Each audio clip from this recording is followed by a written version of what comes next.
دايماً يقولولك ما ترميش مية سخنة في الحمام، بس عمرك سألت ليه؟ اشترك في القناة واضغط لايك وصلى على النبي، علشان القصة الجاية يمكن تكون عنك.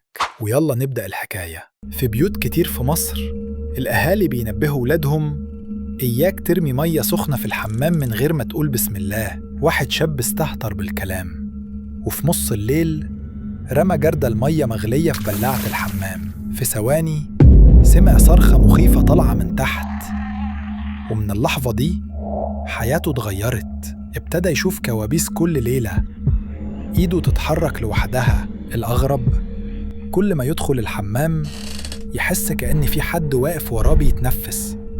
المشايخ قالوا اللي حصل إن المية حرقت جني، وهو دلوقتي ساكن فيه ومش هيسيب جسمه بسهولة. الشاب اتلبس واتأذى في شغله وصحته وقعت، وعيلته بتقول إنهم ساعات بيسمعوا صوته بيتكلم بلغة غريبة.